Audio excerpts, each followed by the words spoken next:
طیبہ قرآن academy. بسم اللہ الرحمن الرحیم۔ السلام علیکم ورحمۃ اللہ وبرکاتہ۔ وَأَحْسَنُ مِنْكَ لَمْ تَرَ قَطُّ عَيْنِي وَأَجْمَلُ مِنْكَ لَمْ تَلِدِ النِّسَاءُ خُلِقْتَ مُبَرَّأً مِنْ كُلِّ عَيْبٍ كَأَنَّكَ قَدْ خُلِقْتَ كَمَا تَشَاءُ۔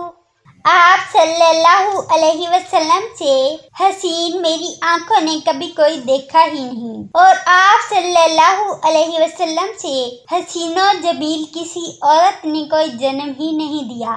آپ صلی اللہ علیہ وسلم ہر عیب سے پاک پیدا ہوئے، گویا کہ آپ صلی اللہ علیہ وسلم کو ایسا بنایا گیا جیسا کہ آپ صلی اللہ علیہ وسلم خود چاہتے تھے۔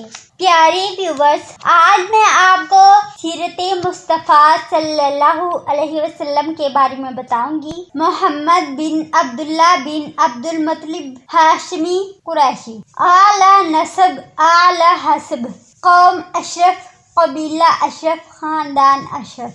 احمد، سب سے زیادہ قابل تعریف، سب سے زیادہ سخی، سب سے زیادہ بہادر، سب سے بڑھ کر دنیا سے بے رغبت، سب سے زیادہ مہربان، سب سے زیادہ خوبصورت چہرے والا، سب سے بہترین اخلاق کے حامل، نہایت رقیق القلب، رحیم المزاج، نہایت مہربان دوست، بہت شفیق مہربان، روشن چراغ، خاتم النبیین اور رحمت للعالمین۔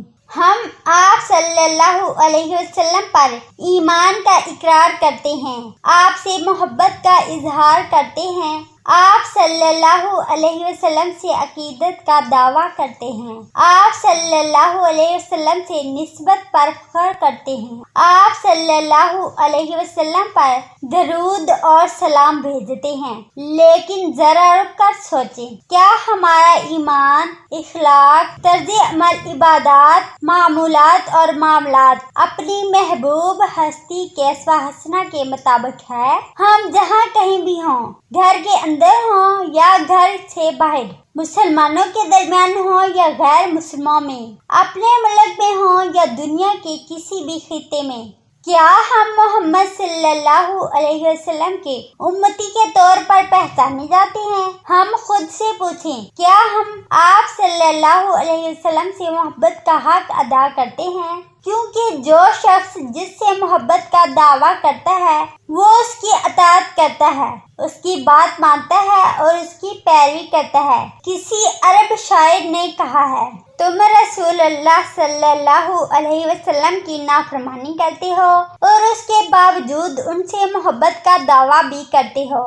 میری عمر کی قسم، یہ تو زمانے میں نرالی ہی بات ہے۔ اگر تم اپنی محبت میں سچے ہوتے تو ان کی اطاعت کرتے، اس لیے کہ سچا محب اپنے محبوب کی اطاعت کرتا ہے۔